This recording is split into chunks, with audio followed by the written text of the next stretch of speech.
So we'll see how that plays out anyway. We will go to Noel Kelly's house now, I reckon. Can't wait. Let's do it. All right, we'll speak to you later. Does that sound right? Yeah. Sounds right. Yeah, 3 Kangaroo tours. Hooker of the team of the century. Yeah. Pretty fair career, Noel. Yeah, it's been a pretty good career, mate. I've enjoyed it, Been a good ride, really. I want to go back to your Queensland career. Yeah. You played in Queensland, I guess the last great era of Queensland football in the pre-Origin era. Yeah. I was born in Goodna in Queensland. That's halfway between Ipswich and Brisbane. And they never had a senior league in Goodna, so I had to go to Ipswich to play. So I played all my first grade football in Ipswich. And then in 1959, I made I'd played in the Malimba Cup before, but I'd made the Ipswich side and the Queensland side and the Australian side, and then toured to England for 5.5 months at the end of the year. So that 1959, that just turned our whole life around. So I was a butcher and working, 2 jobs, pumping fuel of a night time at the garage and all, and trying to get on our feet. And then I make the Australian side, and we're off and running, but we never had any money, and we were stone motherless broke. So the first offer I got, I took it and come to Sydney. Before then, one thing I wanted to ask about Queensland, because that was like the last era before the gulf between the Sydney comp and the Queensland comps became a bit too great. When you came to Sydney, what was the difference in standard between like playing Bulimba Cup and playing for Wests? Yeah, well, when I played for Queensland against New South Wales, that was in 19, and we beat New South Wales. That was at a stage where Queensland were New South Wales were on top for ages, and they used to just bash Queensland up and 53-0 or something and all this stuff. Is that because they had the Queensland players down here? Well, that's part of it. Yeah. That's part of it, but not a real big part of it, because that's when the poker machines came down here. Is when the Queenslanders came down to try and get a few bucks, because there was no money in Queensland, So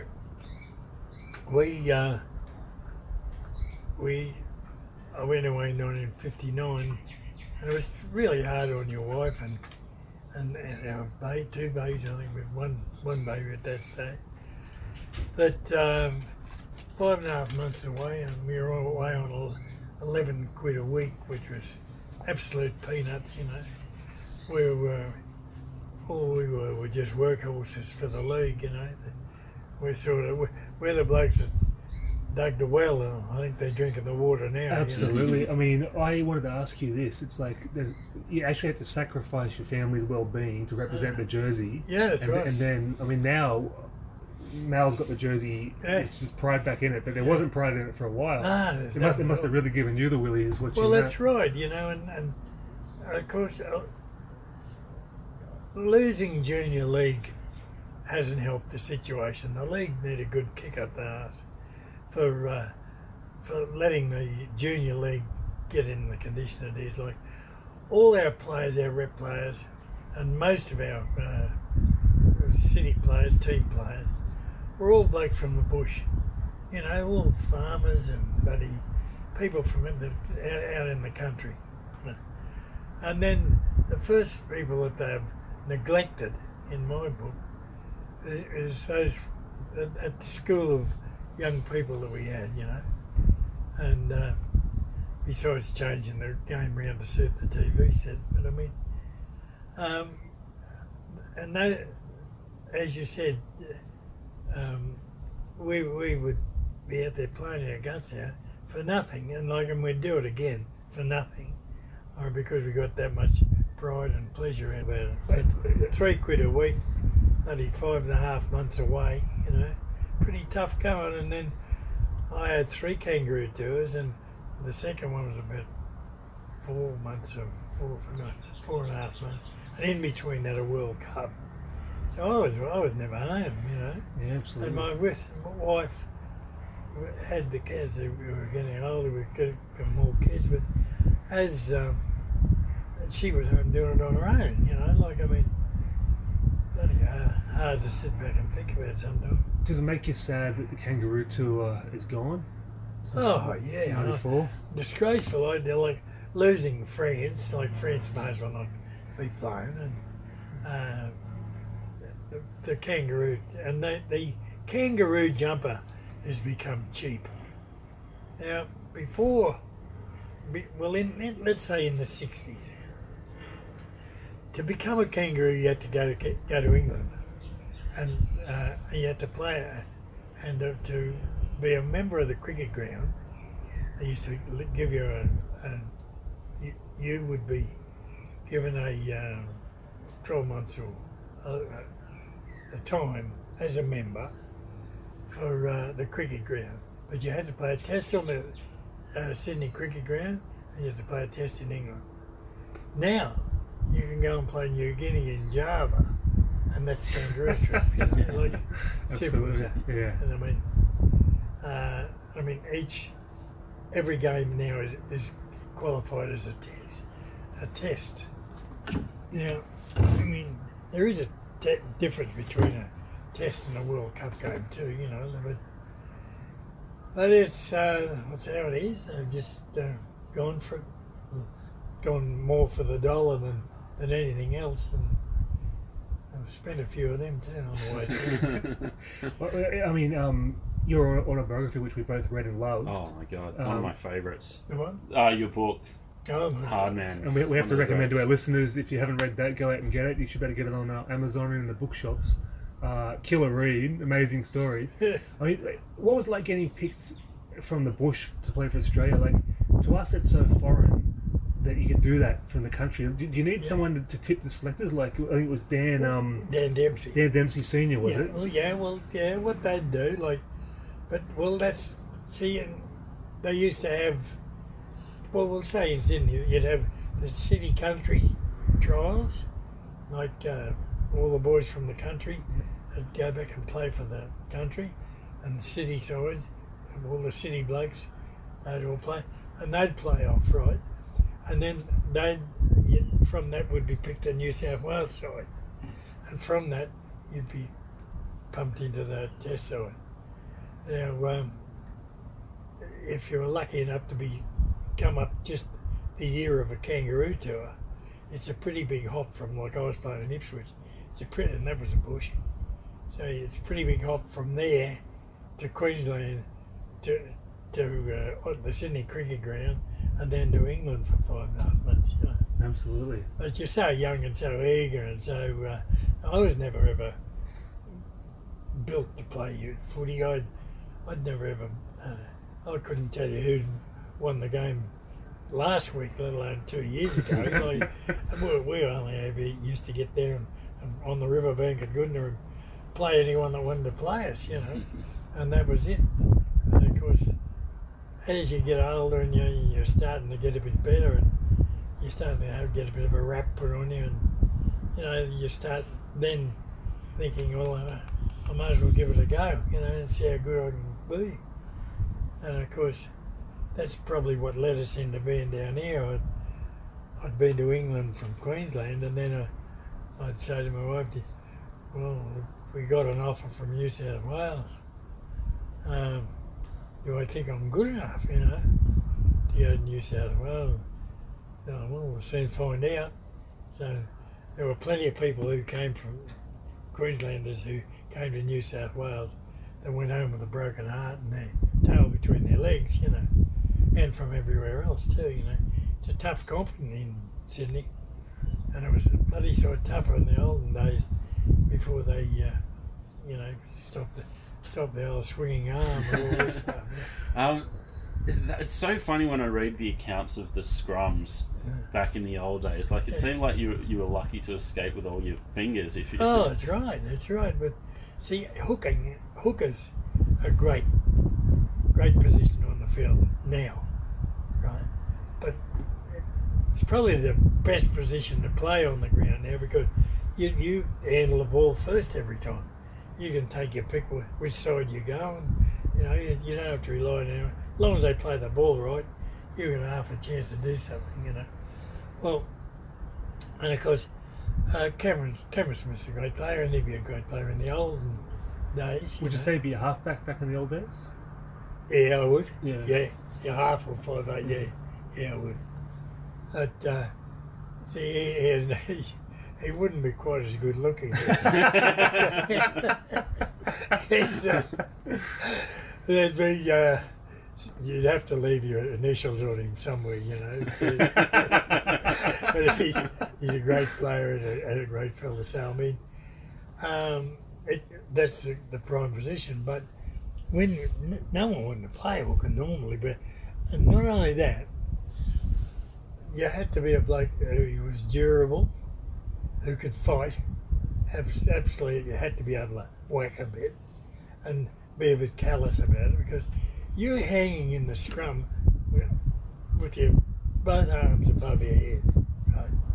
Now, in the second row, obviously, he's going to have a pot shot at you any time he likes. So you and your mate in the front row, and particularly the blind side, and opposite where the ball comes in, you and him have got to be pretty good friends because he's got to look after you. You're laying down there waiting for the ball, and all of a sudden they're coming through here. He's got to be able to get into them, and at least keep you on your feet until you get going. And I mean, hey, and of course, you are a hooker. Before Ian Walsh and I arrived on the scene, the hooker was just a guy that used to walk from scrum to win the ball. He'd get into dummy half, but you'd never ever run with them much. They just pass the ball, And well, that's my opinion of it. And then I could play a bit in the open, and so could Ian Walsh. And we reigned for the 60s, So when where's I going to get at? When the scrum ball would come in the scrum, all the weight goes to one side because you're just a sitting target for sometimes a boot in the head, anything. But I mean, I had a deal with anyone that whacked me that I'd get them back, and hit me, you're gone, So, and if you do that early days, it makes life easier. I can tell you, if you might get sent off a couple of times, but if you've nailed a couple of them, and so after that, I always used to say to them, if you can't do anything about it, just get his number, and say number 4, number 9, number 2. Were there any blokes if you knew you were playing them the next week, where you're like, oh, this is going to be a rough game? Yeah, they were rough. Yeah, they were rough guys. Some guys couldn't handle pace in the scrum, but it wasn't like that all the time. It was, see, the hooker, he relied on his scrum count. You'll see at the end of the game, Ian Walsh 20 or 8, Noel Kelly 7, or the vice versa. You had to win the scrums, or at least get your share. But if you get to be 2-1 2 weeks in a row, you're lucky to make the side next week, But if you're a good forward, they'll put you a prop, and you're a better help to the hooker if you're an ex-hooker, Yeah. So when Ian Walsh was favoured as hooker in latter years, I was in the first trip to England. I was the number 1 all the time until I broke down my knees and crossed those, So I got back into being number 1 again for a few years, and then he'd go in, and then I'd go back in, and it was just whoever was fit enough to play, really. So then, at the end of it all, I find myself playing prop, you know.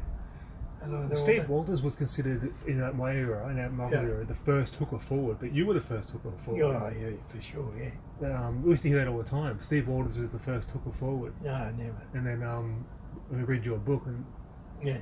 But it's funny That's you and awesome. Ian Walsh coming up at the same time. Yeah. You know, Yeah. I'd imagine great rivals, but it seemed like you were pretty good friends as well. Yeah, we were good mates. He was, poor old Abdel, he's not with us anymore, but in the very first interstate game, I was playing for Queensland, he was playing for New South Wales, and I thrashed him.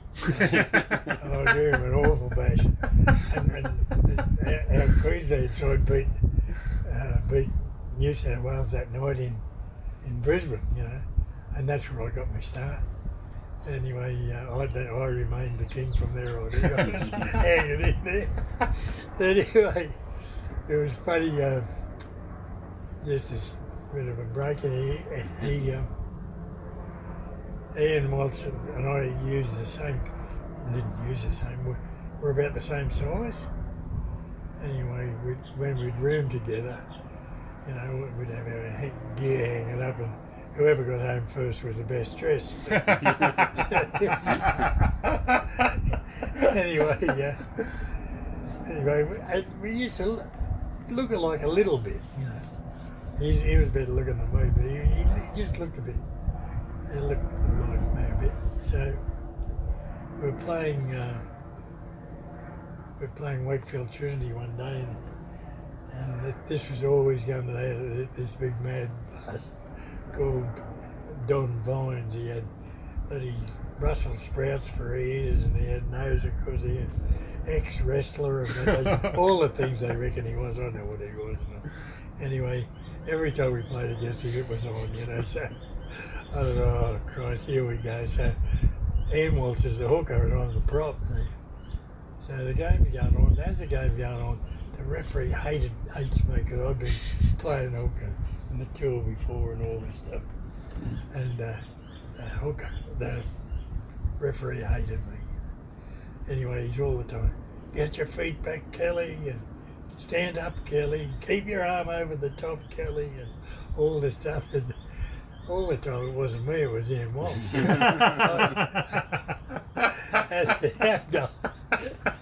And Abdal's in there, and he's saying, I'm not Kelly. And the referee's going, and he's at him, and going along and those.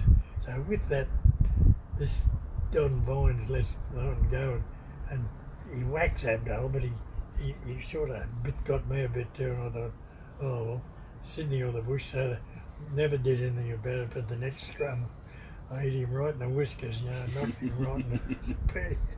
And the linesman come running in and said it was Kelly. And he goes straight over to Walsh, says, get off. And he wants to say to him, Abdal say to him, he said, I'm not Kelly, I'm Walsh. I'm not Kelly, that's Kelly. The referee said, get off. And I said, fuck off, Abdal, you're giving me a bad name.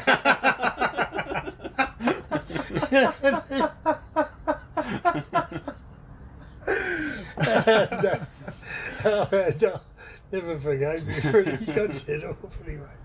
Oh, shit. you must have had some fun on these tours, no? Oh, we did. We used to have some great times, you know.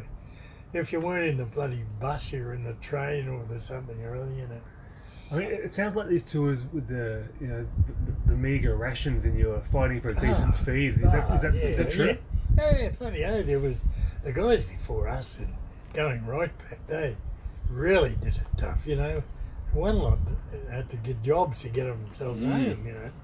But in that book, I think Ian read it, the Kangaroos, the big, it's got all them stories. Yeah. Jesus, it's a good book. Anyway, Abdal and I were just, we were great friends, but sometimes he used to get the shits. This is good. Speaking of another great friend of yours, the late great Rex Mossop. Yeah, Rex. Yeah, well, Rex was. See, Rex used to have an awful lot of knockers.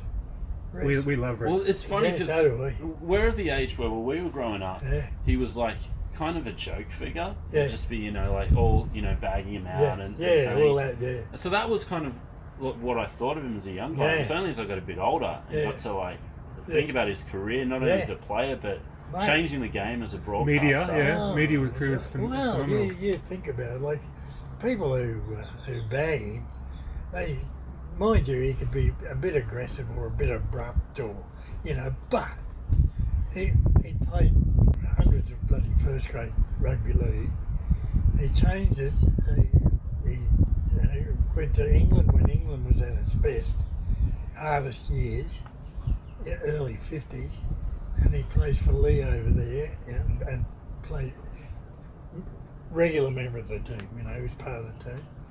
He comes back, plays for Australia, comes back and New South Wales, turns to Union, goes away and bloody lie.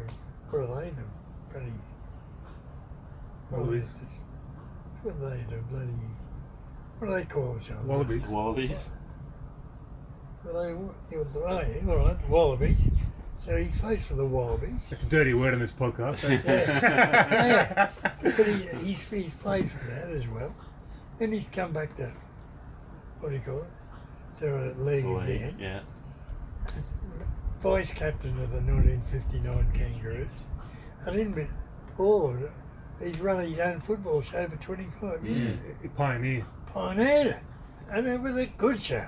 And I was on Controversy Corner. I wanted to ask you about that. We watch it on YouTube. It's amazing. Talk about authentic opinions. Like that's what's missing with the footy show. That's why it's been canned, because it's all sitting on the fence now. Yeah. There's no splinters in the Controversy Corner. No. Controversy Corner. Come on, and we'd walk in, and we'd be sitting there like this, and someone would say, "Well, what are we going to talk about?" And Mossad would say, "Oh, I think someone's saying," before we got in there, we were saying, "Pig's ass, that didn't happen," and then we'd start arguing out there. We'd get inside, and people wanted you to get up, Rex, all the time. Like, don't give him any peace. Anyway, we used to do that a bit to him, get him going. Paris Ashton would be talking about his Viking suit. And old Cole Pearce, the referee, only played like I've never ever seen smile. I've never seen him crack a smile. That's hilarious. He's a great referee, and he's a great referee. Knew every rule, and bloody could not get him to have a laugh. I think he died not laughing. Well, can we talk about a bad referee? Oh, that's Lawler. Can we talk about Darcy Lawler? Arsehole. Yeah. I mean, if you haven't read the book, listeners, He's a scum. he's involved in attempting to fix the 63 grand final. Oh, yeah. He, in that book, you'll read all about it in my book. And no one that you know will disagree with it. Like all the players, I still talk to players. I've heard blokes telling the story, and that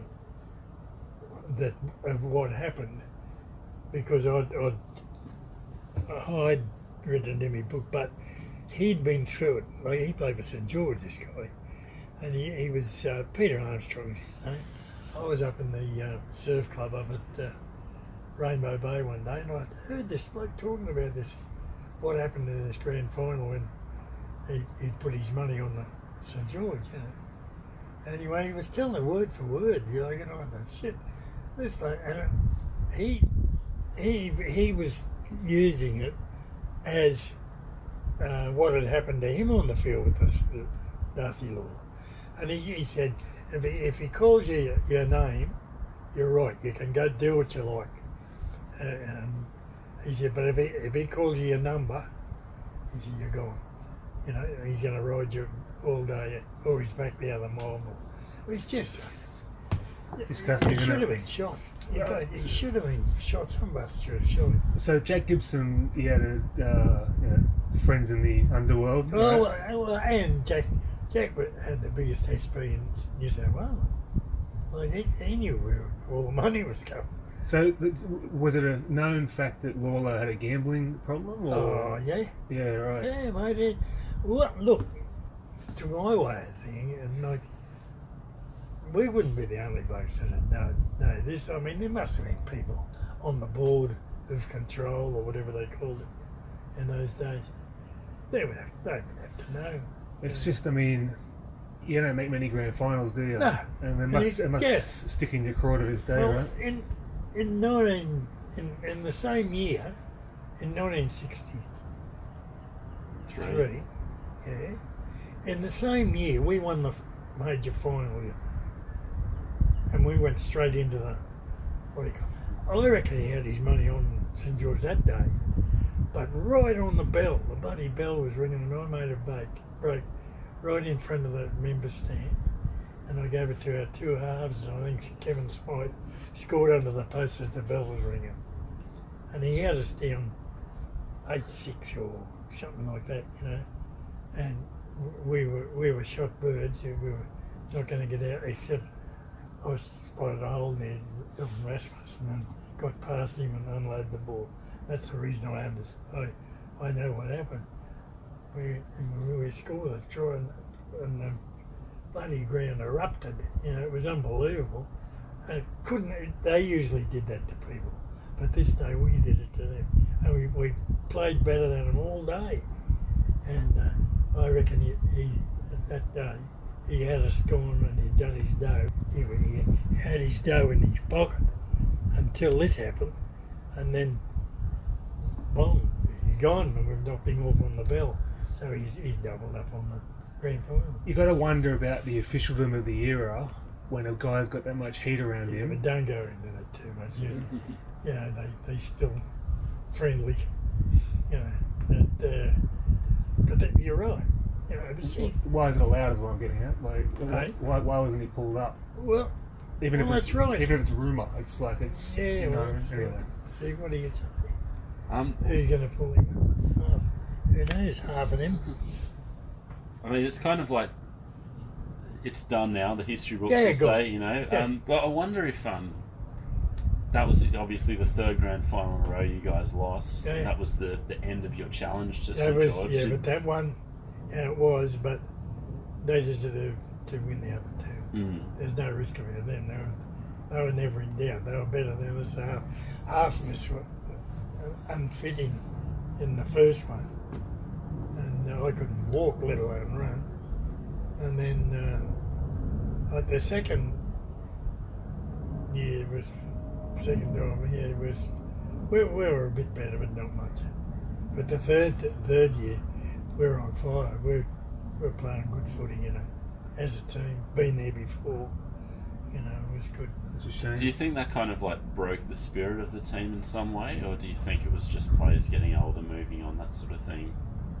Oh yeah, just players getting older. Like there were blokes retiring out of that. Yeah, that was. There were guys retiring down over the hill.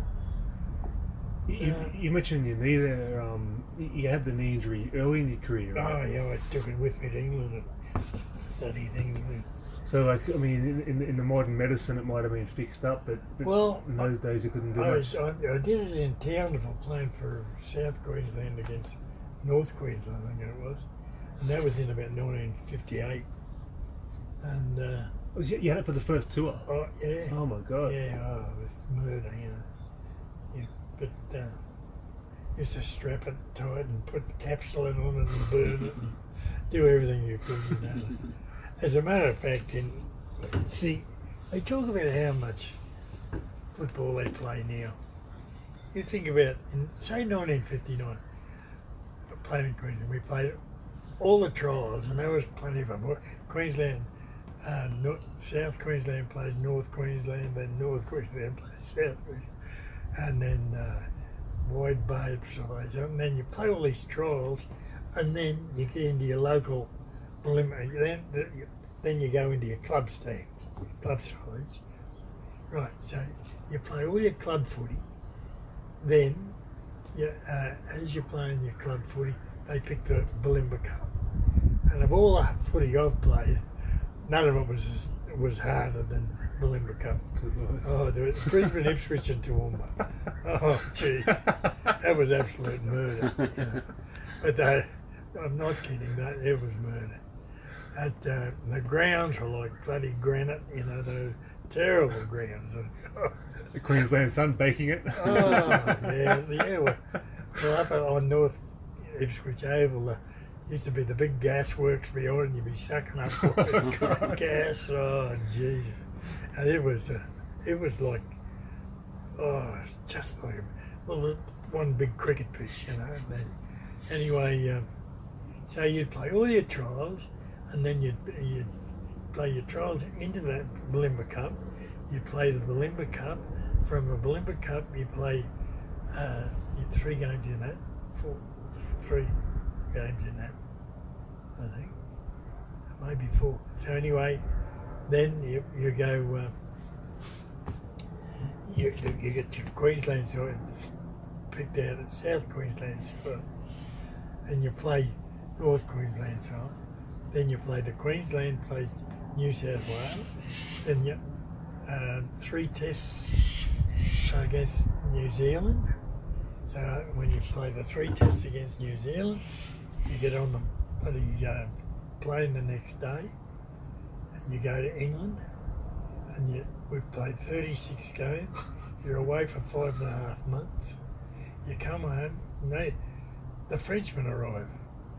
So you're picked in a world, go through all your trials again, play your comp games, play your Bulimba Cup, play the World Cup, right, on top of your Premiership League, and then after, I think the next year, the Pommies come in. I mean, you think of all the games of footy we played in between, and they're telling me how many they played now. Yeah. In 1967, I played 5 games in 7 days in England on tour. There were blokes who were getting hurt, and a couple of them wouldn't play and all this stuff. And I had 5 games in 7 days. Well, we're going to talk about 67. I mean, we're sitting here with the universally recognised hardest man of the hardest generation in the hardest sport, and you had to discipline a few blokes over there for behaviour. Oh yeah, well we had a couple of blokes that were who'll remain nameless, but I mean, they had the wrong idea. You know, when they didn't make the top side, they sort of thought, oh well, so I'll just have a cook's tour now. You know, didn't want to play and drank too much grog, played up in the pubs, and they were a completely different lot than that were out in 1963 and 59. They was a new type of bloke than we were used to. You know, it was bit hard to handle. It was, but again, it was management that brought it undone. That we were going to get sent home, and oh geez. So no one wanted that. So yeah, we did have to discipline one. Yeah. I think I offered him around the back or something. Didn't come, did he? And no one accepted your invitation. Well, it's sort of a thing. It was my 3rd time, and I didn't want to come home, you know, with bloody be remembered as one of the blokes who got sent home on the 67 tour. Absolutely. So I had two other great tours, you know. So I certainly didn't want anything like that happening, and you know, and I was a bit dirty on it. I was that bloody wild that I'd let those words out before because in those days that was a way of fixing things up a bit, you know. Well, it just made us laugh that it wasn't a team of pussycats, and then and no one accepted your offer. You know, there was a couple of one to help who was going to give me a hand. Yeah. Well, while we're on the subject, I mean, Rex Mossop in his book said that I think it was Vince Corellius was the toughest guy he played against. Yeah, I reckon he would have been. He bashed. Well, he bashed the whole bloody team here one year, Corellius. He ran riot, and He certainly was a big, strong, bloody, hard-running bomb, you know. He didn't take any prisoners. How about yourself? Did you have a... Yeah, well, not we didn't stand up and swing, but we had a few, you know, shoving your nose in one another's face. I wanted to ask about on the 59 tour, it was kind of Reg Gasnier exploding onto the scene. Yeah. You would have played against him for Queensland that year. Yeah. Did you know how good he was? Yeah. Yeah, everybody knew who he was. Yeah. What about him made him so good? He's from 0 to 10. He's first. He had this knack. He had a little short burst, but the further he went, the more he sort of stood up and ran, you know. And once he got into stride, he had that little jink that could just jink away from him, you know. Someone else would have to sidestep him, he'd just sort of give that little jink. Yeah. He was an excellent player. We keep hearing in the modern game the closest thing to Reg Gasnier is Greg Inglis. Where do you stand on that? Well, I think the only thing, Greg Inglis is a great player, but he doesn't participate for much of the game. You know, I know he does some great things, but you know, if you're in there playing, you got to play 80 minutes. Like our game was 80 minutes. Oh, you don't have to anymore. That squells my argument, I suppose. But I mean, if Greg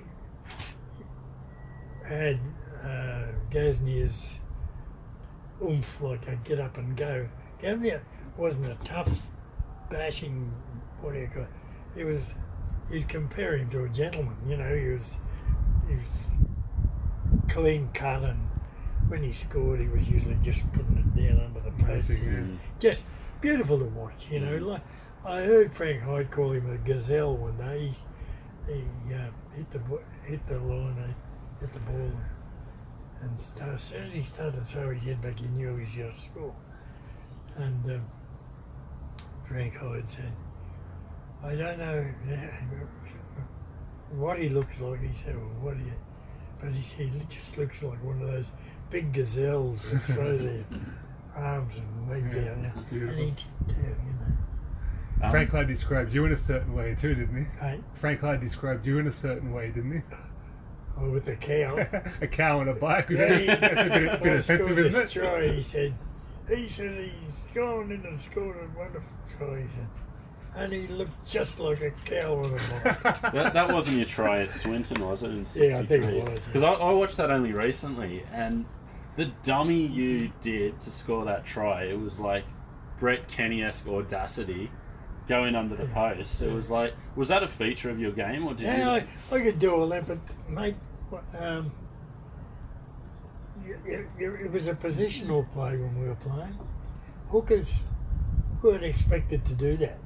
And the hookers get the ball, get the scrum, get everything right in the bloody, you know. That was the engine room.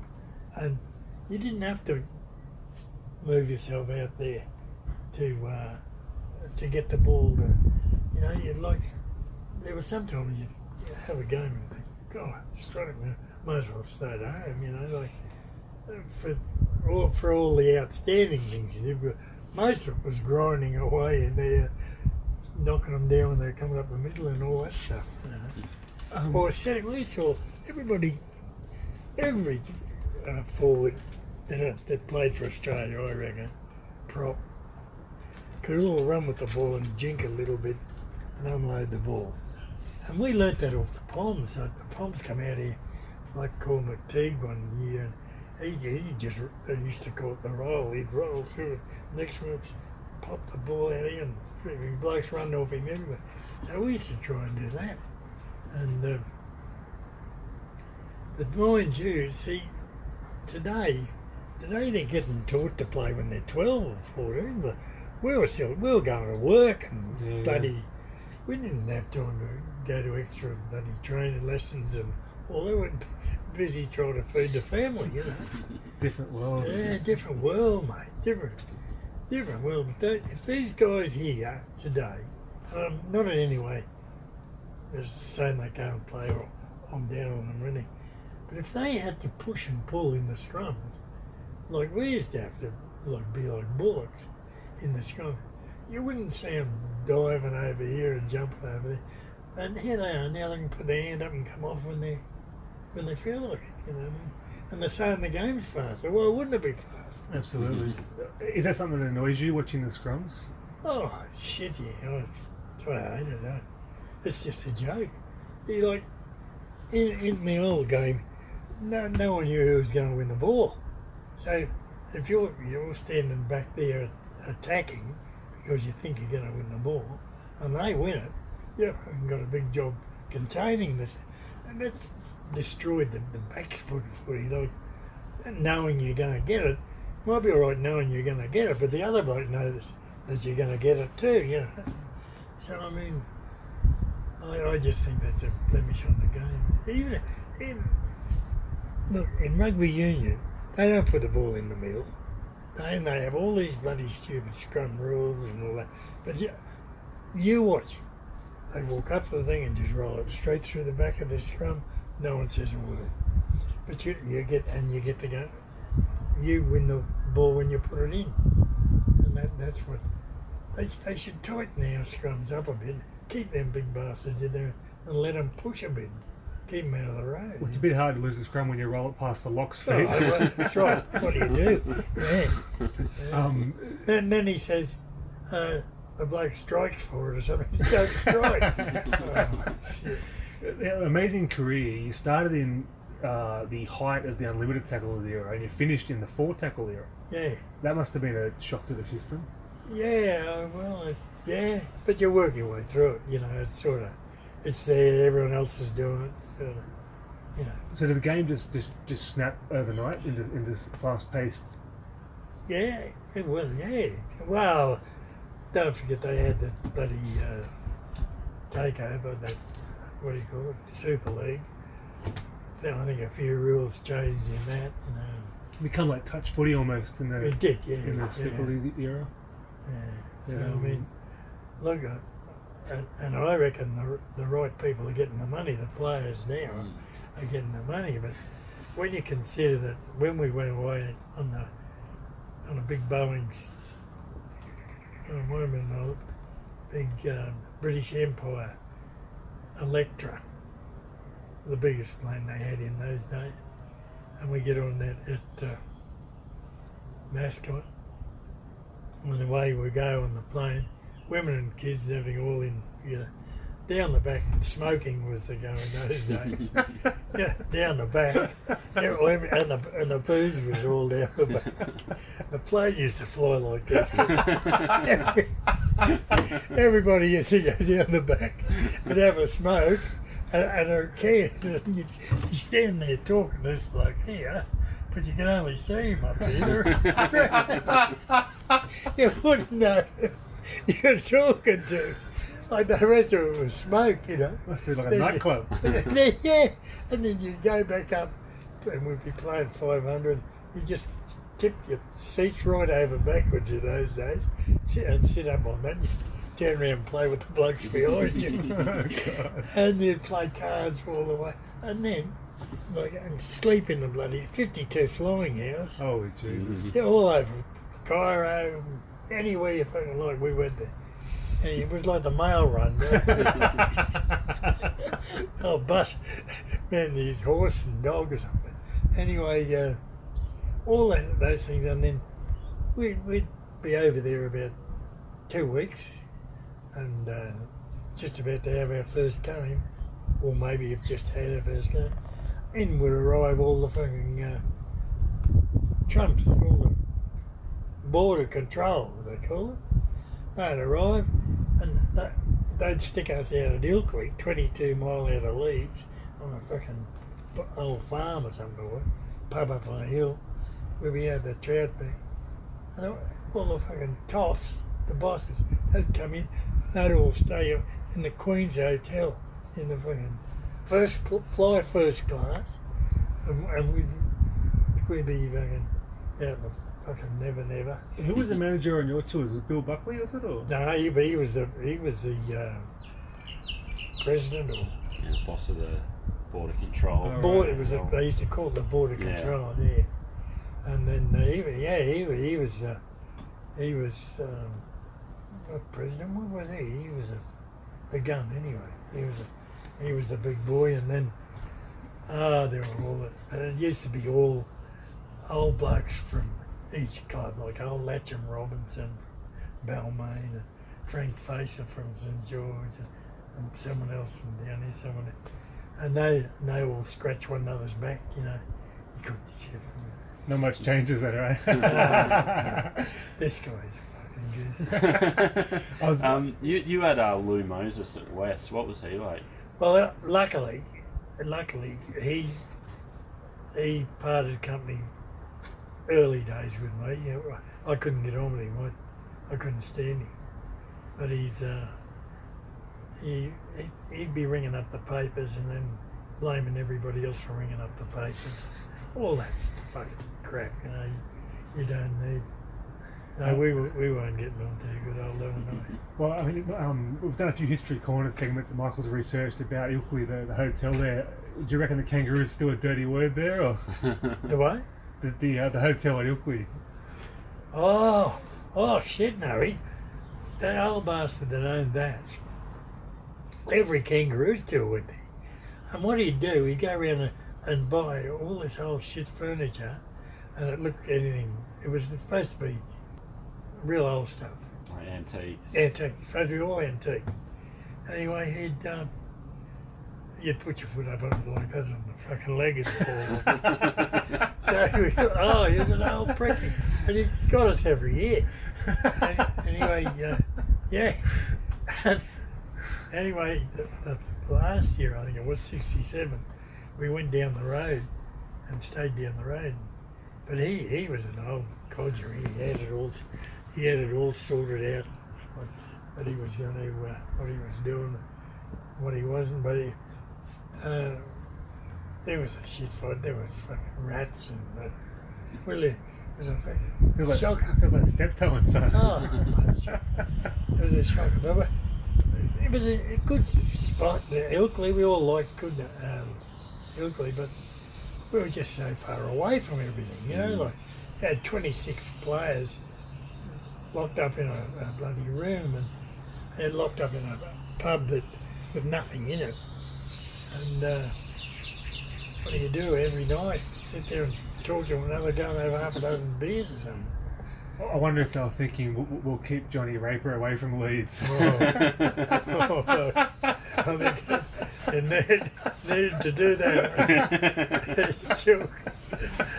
He caused enough trouble in Ilkley, didn't he? He pulled some of the... Oh, he's a genius. Oh, jeez.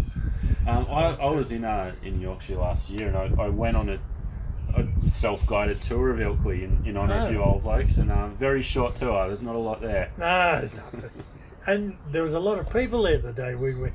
I took my wife back and we backtracked and had a look at where we'd been, you know, and we went up into the bloody Lakes District and the Keswick Hotel. And that was all changed and built differently, and millions of people, I think. Fucking hell.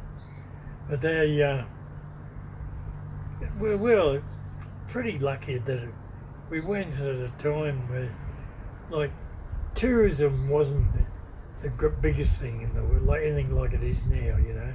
So, but everywhere we went, there was plenty of people, but nothing like it is now, you know, not packed with people. So I consider us to be pretty lucky, you know, to have tours like that. We're good. What I don't get was from the other side, when the Poms were coming out, I saw an article where they were staying in these plush digs in Vaucluse. Yeah. It's like, why were they getting looked after, but you blokes weren't? That now? No, back then. Oh yeah, they were in pretty good pubs, shit, yeah. But our stuff, when we went to England, they were putting us in bloody old joints were falling down. France were falling down. We had to burn a wardrobe one night to stop freezing. Incredible stories. Oh, Jesus. Just one person I wanted to ask about was your coach for Queensland in '59 and subsequently on the Kangaroo tour, Clive Churchill. What was he like as a coach? Yeah, he was pretty good at keeping blokes together. But I've got to tell you, they were a pretty honourable lot of blokes that I was away with. Particularly the first two, they all knew what we were there for.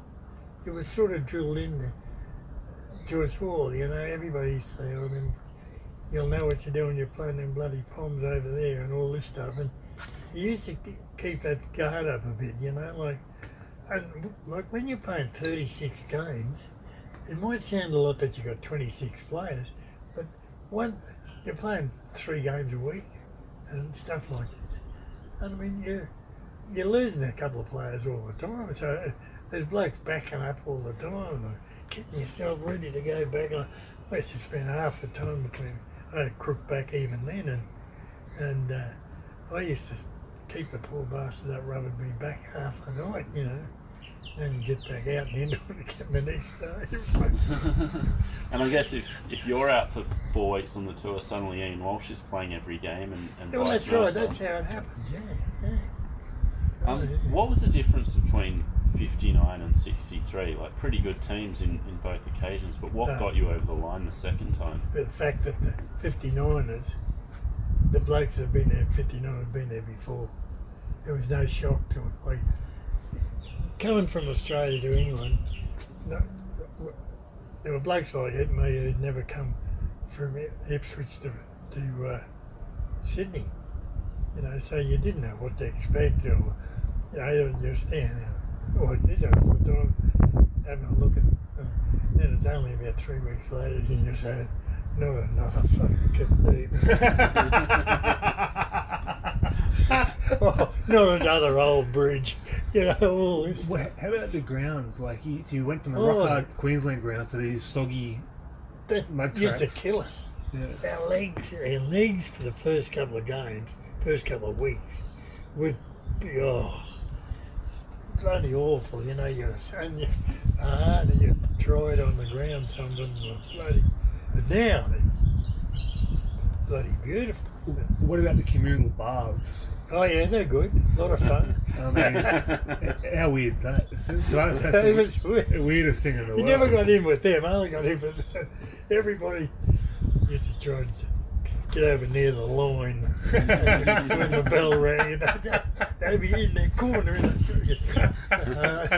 Some bloke with their big dollies. Oh, Jesus Christ. Oh, no. All the blokes that had big slugs, they all got in and walked around. All those fucking blokes with Tom Thumbs.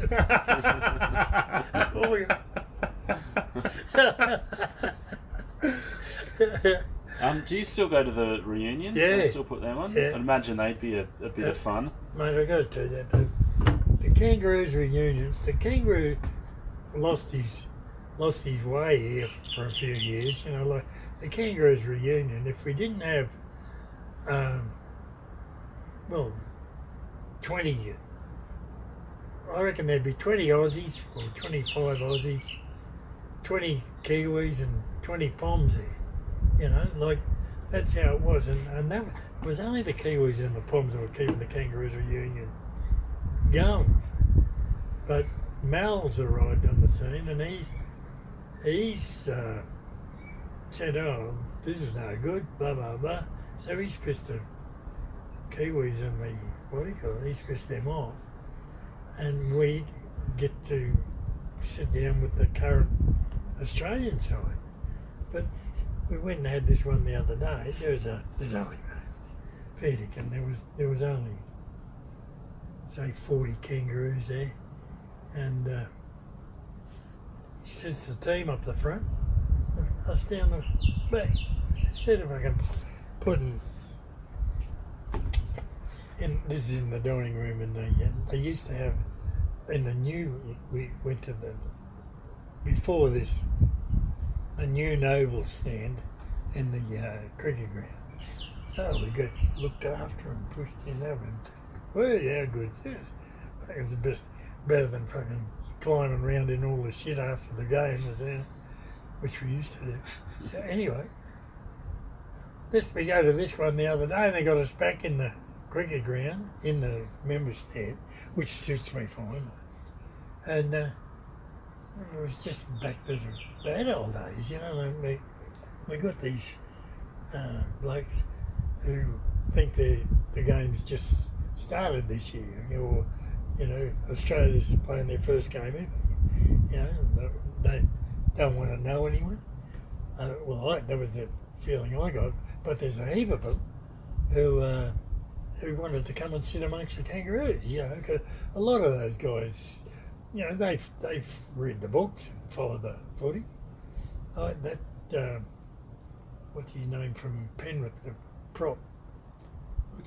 Reagan Campbell Gillard. Yeah, he come and sat me for bloody hour. Oh, what a He legend. was just sitting there, yeah. He seems like a what really man. good bloke, yeah. Yeah, and he come right out. Did I mind him coming to fucking sit down here, mate? Well, I would think that all of them would be pleased to meet the hooker of the century. Hey? I would think that all of them should be pleased to meet the hooker of the century. Oh, they wouldn't even know, mate. They it's just another fucking event, money making fucking event, I reckon. Do you think the game is responsible for that? Do you think the powers that be do enough to look after? Mal's trying. Yeah. He's trying to get that going. There's a lot of them think that the game didn't start until fucking early 90s, late 80s. You know. Well, at club level, obviously, your club doesn't exist as it once did. No. What's your relationship with the West Tigers? I go over there often. They invite me to. Mind you, I'm about there only. Well, there's Peter Dolman and I, and not too many blokes on their feet that have been oldies, you know, or kangaroos or left in there, because they haven't had the chance to provide any more since they turfed them out of the club, you know, out of the league. And I mean, that hurt more than anything that's ever happened. I still carry a grudge on that. We were, you know, say what you like, whether we're fucking good ones or bad ones. We're internationals of a very high level, you know. I'd played 3 Kangaroo tours and fucking couple of 100 games and all that stuff, and then I've got nothing to look back on, you know. I miss West, you know, and I just we go over to the turnouts and they got something going. They'll say, put me in there. Noel Kelly's here tonight and blah blah blah, you know, and I represent them, you know, still. So, but I mean, not in any football way anymore. Like it's all cricket club or something. Well, the thing about it is, if the joint venture had to go ahead due to financial concerns and it had to happen, it should have went the other way. Balmain should have went to West, because Balmain is now superfluous, and West is the biggest area of the whole city. See, Balmain, that's right. Balmain. It's AFL area now. Yeah. Joke. Balmain fucking had the wrong attitude. They arrived on the scene and they thought it was a takeover. And you must admit they fucking took over. There was Benny Elias running around the fucking place.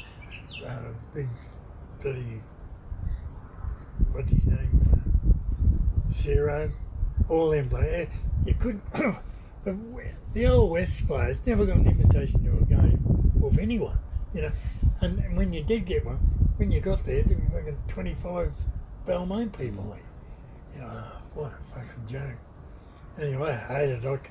I just couldn't bring myself to support the Tigers. One year, actually it was the year they won. But I just couldn't fucking cop what's been handed out to us, you know. I reckon it's just, there's other clubs that should have got the bullet long before West, you know. They're sitting there with 2 clubs, fully financial clubs, and all the biggest area for kids out we've ever seen. Well, here's the problem. If Balmain goes bust, which is, I think, the next in line to go, They're gone. And then what happens to Campbelltown? Yeah. So, sad. But the other thing is, like, West have been completely, like, left out of the picture. But even on the Balmain side, anytime something happens, they go to these same five blokes from the 80s, as if Balmain's history started then That's as well. That's exactly right, Oh, gives a bit of shit. You live near Manly. It couldn't be worse. Oh, yeah. Well, see, they had their chance too with North. The funny part about that, North were the foundation club, and I mean, they chucked North. Although, it's got to be said they didn't have a junior league much up there, and the parking and all that stuff. But their club's $1 million. Like, it keeps going and going. This mob have lost the fucking club, the joint across the road, all the car park. They used to own it, outright, the lot. Oh, Arco's full of pockets, and away you go. Well, one thing I loved about your book, like this was at the height of the Super League war, and you were very critical about all that was going on the Murdoch side, but you're one of the few old timers that was actually saying, but hang on, I'm not in the ARL's pocket here either. There's some issues there. Yeah, got issues, all right. But all right. I think on the bad side of it is how they've let the junior league go. I reckon that's a fucking disgrace.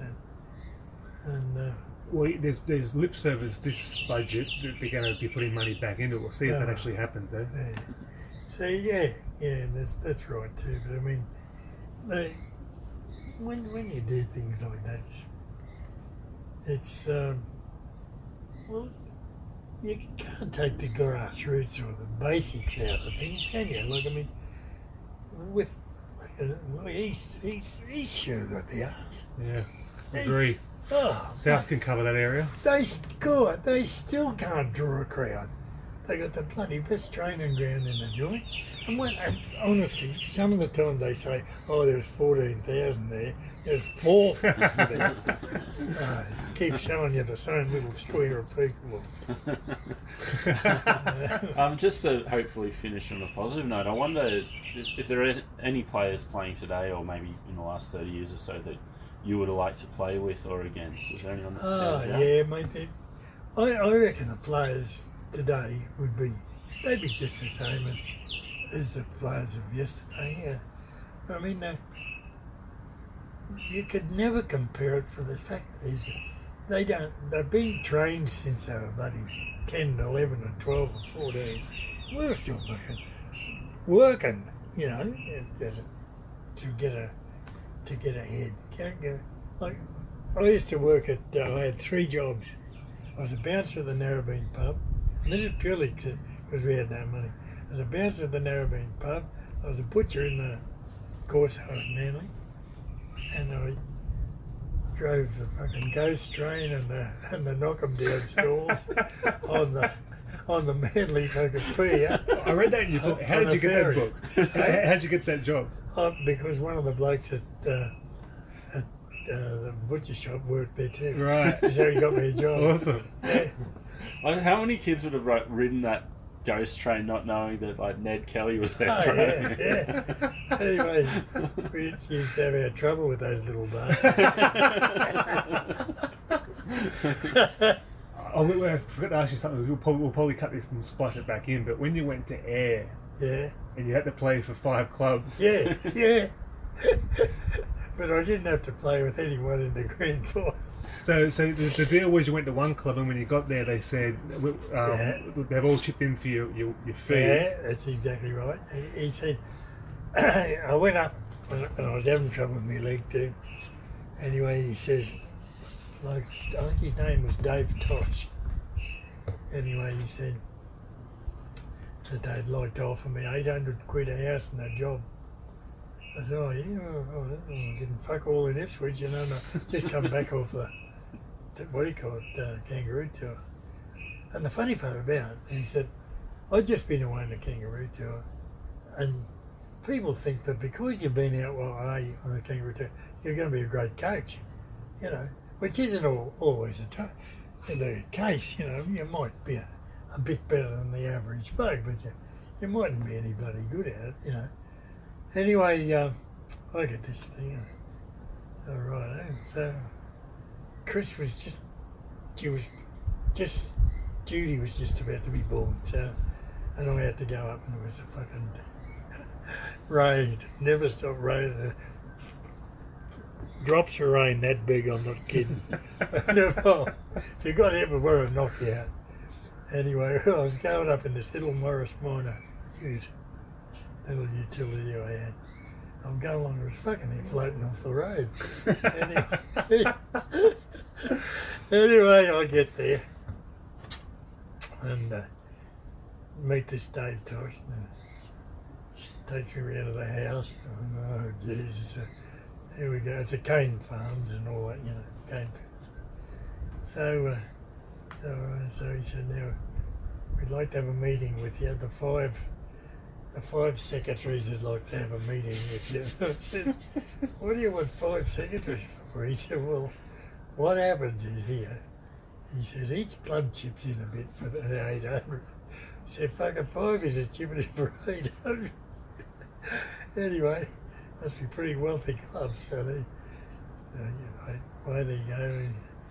He says, we want to have a talk about your injuries and all that. And I said, oh, but no way. I said, but what's it got to do with the 5 clubs? He said, well, they all chip in and make sure that you get paid and all that. So, oh, that's good.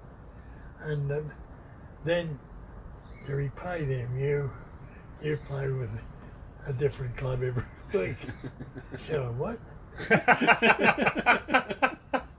He said, you play with a different club every week. I said, oh, okay. He said, what about in the grand final? I said, you don't have to play the grand final. So you know, how the fuck else could you work it out? So anyway, that all settles down and I play. And then one week I'll be playing against Hornets. They're all good blokes too. One of them died one day while I was playing with him. So anyway. On the field? Oh yeah. Bloody hell. Yeah. I dug him out of bed in the morning. Andy Kyle was his name. And he's pissed as a newt. Anyway, it's pretty hot up in there. 94 mile this side of it, Townsville. So anyway, I go and dig him out. Tell him he's got to play. Come on, Andy, you've got to get up and play, mate. I need you. Oh, bro. So I'm fucking, bro, come on. So wait, I said, I'll see you at the game, Andy. So, yeah, I'll be there. So I get down to the thing, get down to the ground and park my car. We get on the field, the game's going, and old Andy's running like his fucking petrol tank's top right up. He's going for it. Anyway, you can see the old gauge going down like this. Like the next one, Andy's going down. And he's turned looking at nearly white. And I went, fuck me, it doesn't look too good to me. Well, that's something, someone else runs on, they get someone else runs on, they say, someone says, he's dead. And oh my I God. said, oh, fuck hell. So they race over and get Dave Tyson. I said, hey Dave, he's sitting up in this little grandstand. Hey Dave.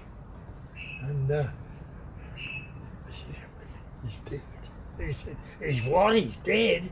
And everyone in the joint's going, oh, fucking hell. Jesus yeah, Christ. so anyway, he says he's dead. So with that, they come out and Dave said, do you think I should stop the game?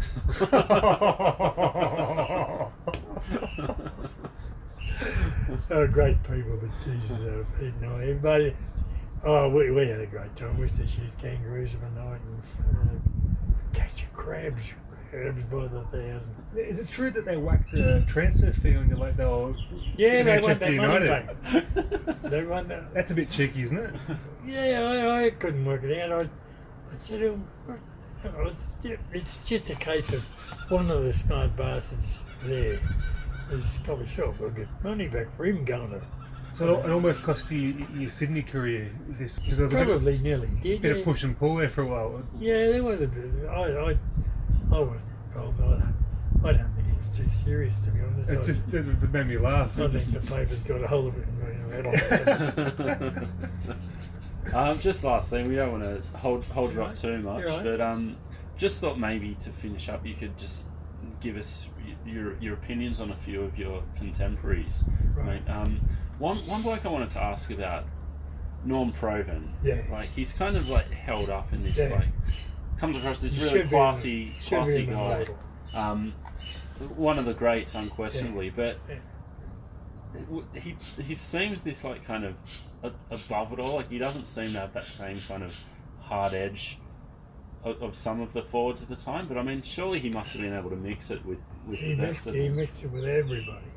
He was such a big bugger. And great knowledge of the game. Great. Sticks Provan he was married to a Sheila that he never had a drink or a smoke or anything. And she used to, they ended up getting divorced too later in life. And I reckon she stuffed him up for, she used to say, "Come on, Norman, we're going now." "Oh, Norman, come on, darling." Up he'd get in. I think he's that sort of bloke that just keep the peace, And but great player, great bloke, great businessman. Bloody pleasure to know him. He's a lovely mate. The other he's just about stuffed there. Yeah.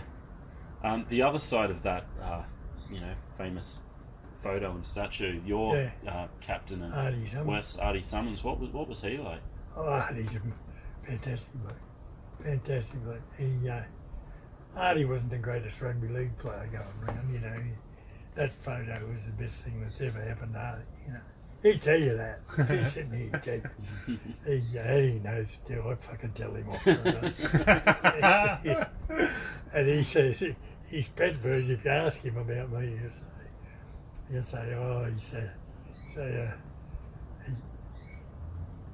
he reckons, I said to him one day, "You're fucking hopeless, Anyway, we're playing in the game, and in league you have to cheat the ball. You can't just chuck the fucking ball in beyond the other bloke's feet." So every time we played, Hardy was half back, I was like, "You go blind, let's go and win it." I'd be kicking him and bashed him and trying to get the fucking ball. But Hardy just couldn't feed the scrum, So one day he's put it in that's come out the wrong way again. And I've come out in the scrum and I've said, "You are the worst fucking halfback I've ever played with in my fucking life." Anyway, we're having a few beers one day. There's quite a few people there, and he said, "Well, my introduction to Nennens, my first game," he said, "he told me I was the worst." Oh, jeez. He just sounds funny coming out of his mouth, that's all. It's great that he's always supporting the game, and he goes to all the functions. He's and a great everything. bloke. He's I love that. Great family. We get there. Great people, They're just great people. Who was the best player you played with or against? Well, there's a few of them. Well, you could never pick one, I don't know.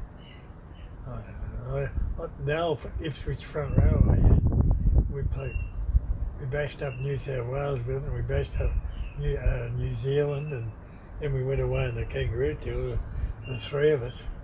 Was that Doug Beattie? Doug Beattie and Gary Parcell. Parcell. Yeah.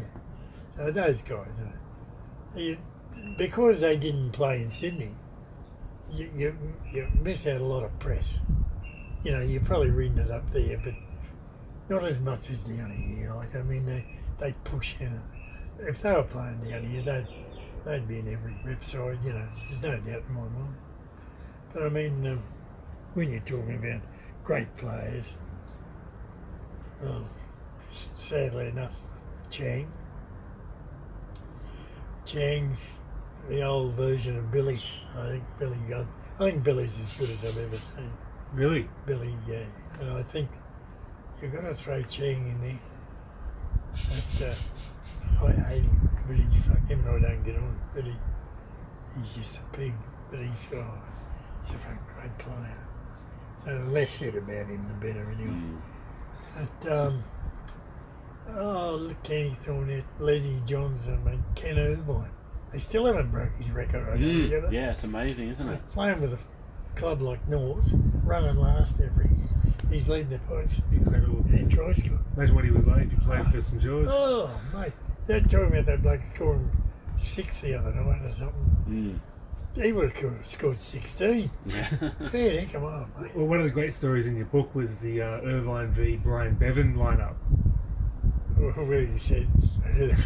That's the two legends of the wings facing off. Yeah. Old and young. Yeah, that's right. He said... There's a story there. He had Brian Carlson that used to play for Australia, but Kangaroo in 59. Great. He'd been there in 52. Youngest something or other ever was. Great player. He's as good a player as I've ever seen. Anyway, he said Kenny Irvine was only 18 when he went away the first time. And they had that big fucking, what was that big black winger's name? Billy Boston. Billy Boston. Billy Boston runs out on the fucking field. And this is Stafford Carlson's version of it. He says, fucking outruns fucking Billy Boston.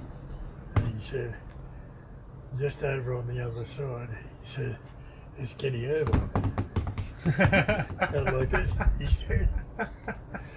So he's stage playing fullback, and Irvine turns around and says, "Hey, stay." And he says, "What do you want?" Mongo, he called him. "What do you want, Mongo?" He says, "What am I going to do when this big bastard runs at me?" He said, "Bend down and pick up a handful of shit." He said, "Where am I going to get a handful of shit around here at this time of the fucking day?" And he said, "When he starts fucking running at you, there'll be plenty."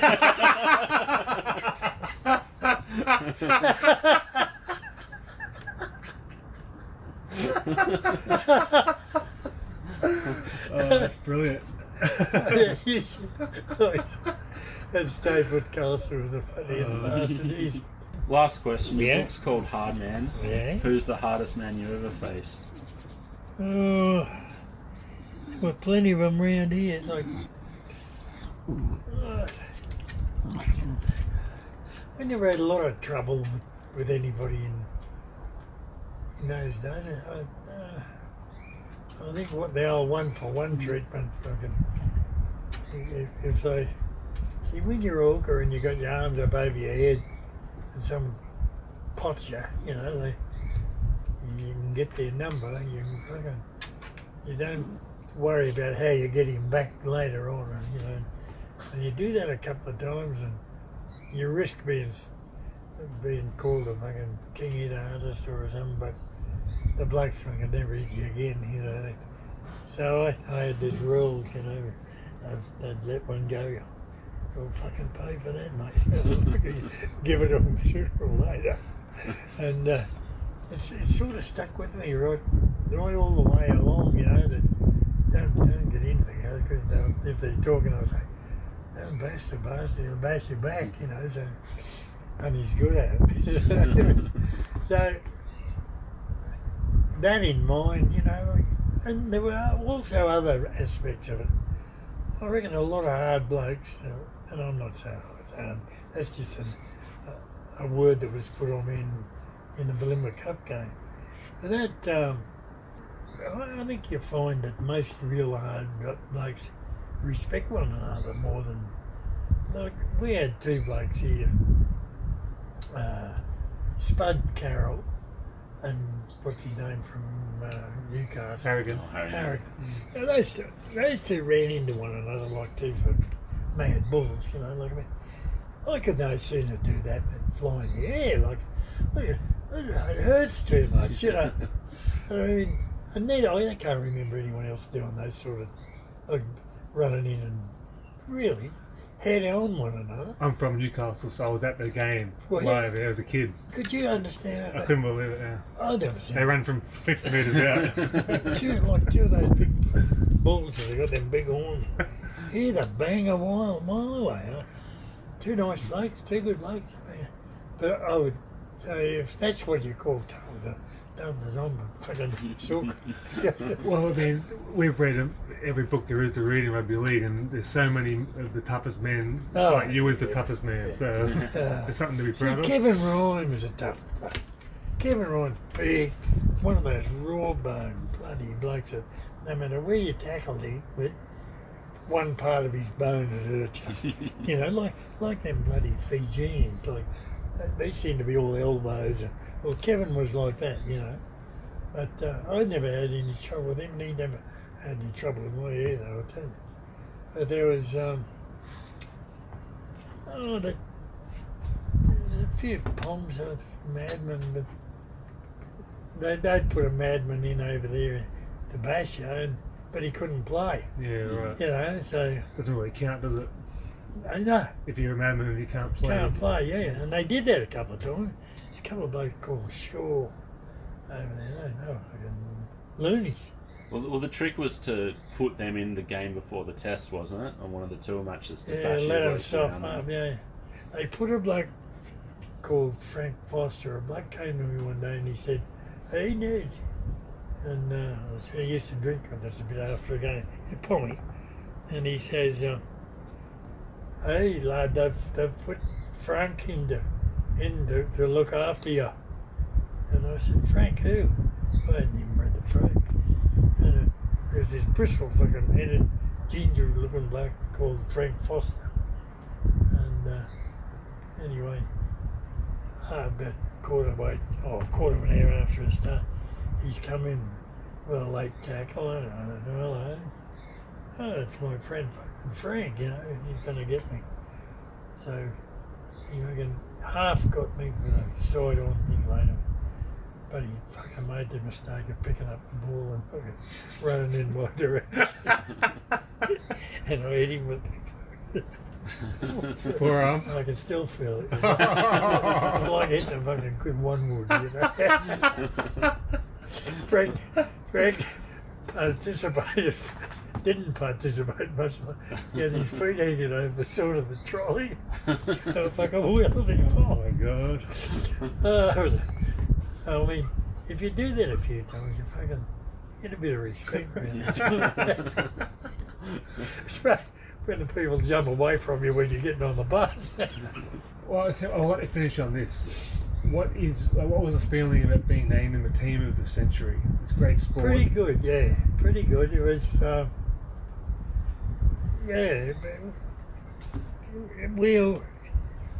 everybody comes and says, you know, you're a big chance in this, you know. And my wife and I are pretty casual about all them sort of things. If it happens, it happens. So we're sitting in there, I was as pissed as a noodle. We're sitting at the table, I was sitting back. I got been drinking red wine for about 4 hours. And my note comes out. I'm more worried about getting up if I can